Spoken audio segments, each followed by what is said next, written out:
By this sword, I declare an era of justice and peace. Our table shall be round, that all voices may have a seat and be heard.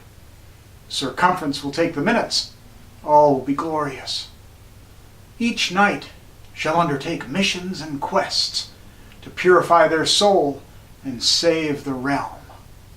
Or you could just fill out your play sheet. Welcome to Module 15, Mythic Criticism. The objectives are to evaluate rhetorical narratives and identify mythic elements that reflect culturally important issues. Second, to explore the hero's journey as a monomyth that frames many narratives across different cultures and times, and also varies considerably based on the function of the monomyth. Third, to analyze central myths in American culture as reflections of cultural issues and mediated realities. The working vocabulary will help you on some of that. What is a myth? What are we talking about here? A myth we define as a story or an account of something that identifies some culturally significant issue in some significant way and is used to explain different beliefs, different practices, different natural phenomena. Myths are not just this is a false belief. When we talk myths, it's more than the Cosmo article on the 5 myths of female baldness. We're talking about culturally significant things. So it's true that all myths are narratives, but not all narratives are myths. When we talk about myths, a kind of an important thing is the relationship, the ratio, that myths are to the cultural unconscious what dreams are to the individual psyche. And I like that relationship because dreams are sometimes difficult and strange and a little bit unclear about how they relate, but they can also be important indicators of things that are going on in our psyche. And the same is true of myths for our culture. That's why when we analyze myths, we don't just focus on, well, here's a hero's journey and look, here are the parts of it. What we're very much interested in is how does this play out in terms of the cultural myth, the struggle that's happening over this particular issue in our society. So some examples include the Frankenstein myth is a good one. Our tools will bite us. That's certainly been true in some ways, and a variety of movies kind of take that myth on. The American frontier myth about the wild, wild west and how we conquered the land that was uninhabited or had fiercely hostile natives. And so there's a certain kind of colonization or colonialism thing that often goes on in conquering the West. And some other myths, right? Why do we do mythic criticism? Well, the insight that we get into the cultural unconscious and the central issues that are faced by our culture is significant. Another myth is the coming of age myth, and it's told over and over and over again in different ways.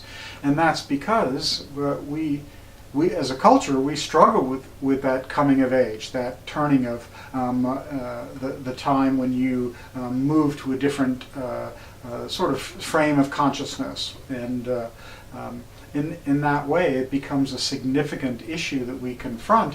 And so there are many, many, many movies about the coming of age and coming into one's own. Myths are often stories that talk about repression or oppression in some archetypal ways. Just as the Matrix, which is oppression by a machine, myths can perpetuate domination or alternately can move toward liberation. So the analysis of myth is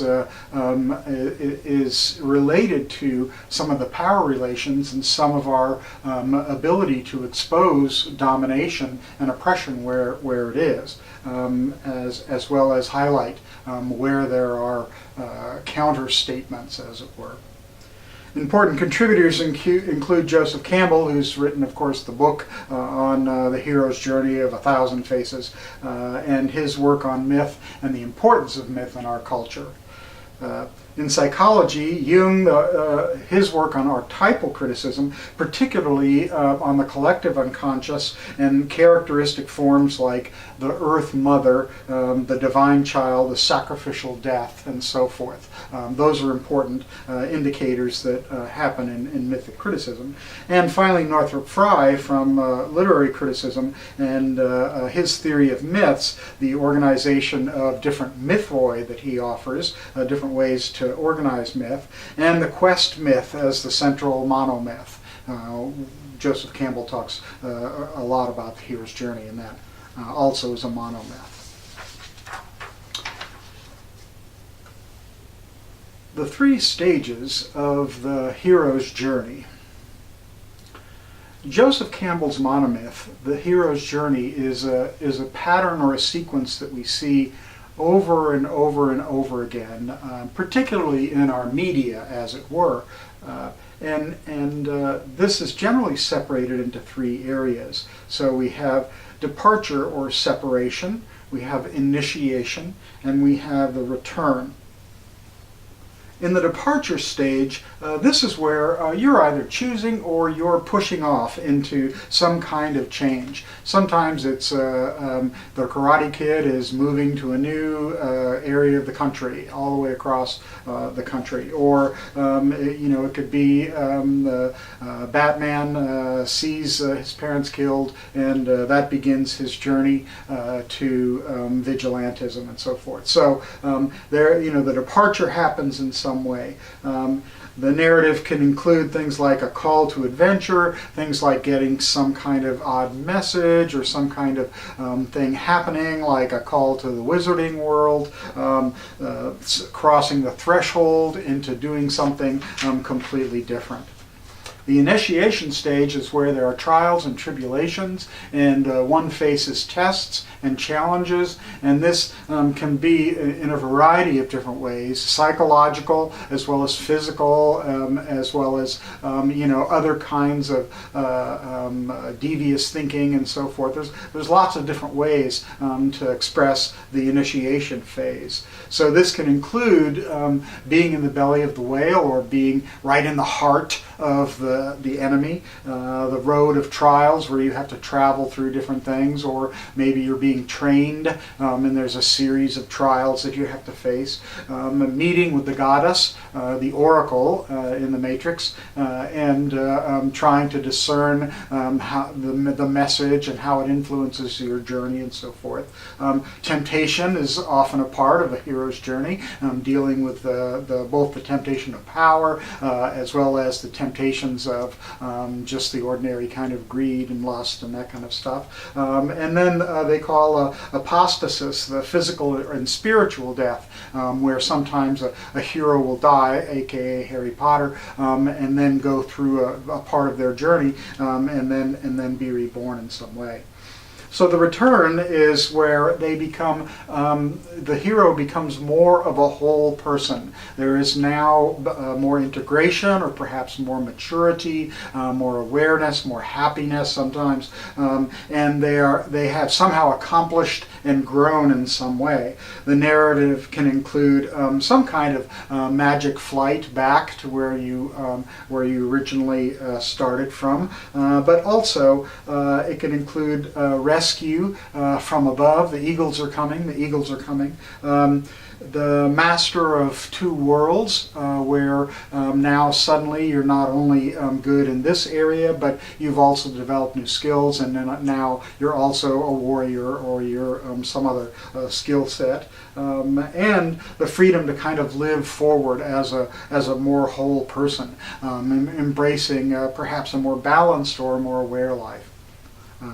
Those are the basic parts. The thing is that you'll see the hero's myth in a variety of different mythic contexts. That's why it's a monomyth, because it goes throughout. So some classic American myths that Mackie Callis has talked about include the creation myth. the origin stories, where Wolverine came from, where humans were first seen, and how they came to Earth. These examples include like The Lion King, that origin stories, 2001: A Space Odyssey, Prometheus more recently. A coming of age, I mentioned this, where there's some kind of initiation to transform the stages. Bull Durham is an excellent example, where both the rookie pitcher and the aging batter catcher end up having to transform themselves into the next level, right? So the Grail myth is a classic American myth, redemption from sin in some way. The King Arthur stories are oftentimes, along that Grail, the search for the purification of the soul and or defense of the realm. Indiana Jones had a movie about the Grail search, and there's been lots of other quest kinds of movies. That's Northrop Frye, kind of saying the quest journey is one of the more important central ones. More classic American myths: romantic love, both the agony and the ecstasy, where we have Romeo and Juliet and the Titanic, and we have these powerful emotions and powerful experiences together, and then tragedy through one thing or another. So there's a kind of a tragic part to that. I've also talked about the myth of romantic love that occurs when you watch a lot of romantic comedies, and you see certain things that often are really idealized and abstracted from what happens in a relationship, particularly a relationship that lasts over time. The American frontier, I mentioned, colonization, subjugation. Examples include The Lone Ranger as a kind of a thematic one, and Avatar more recently, the subjugation of the planet native spirit story there. Finally, Frankenstein here. The tools return to haunt us. The Matrix and the Terminator series, both of those are prime examples. There's been others, Transcendence and so forth.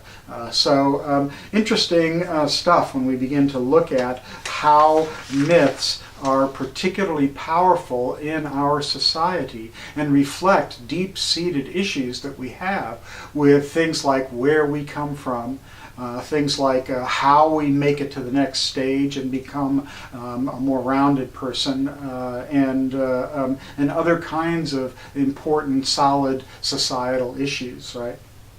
Post this. Identify a movie with a clear variation in the hero's journey.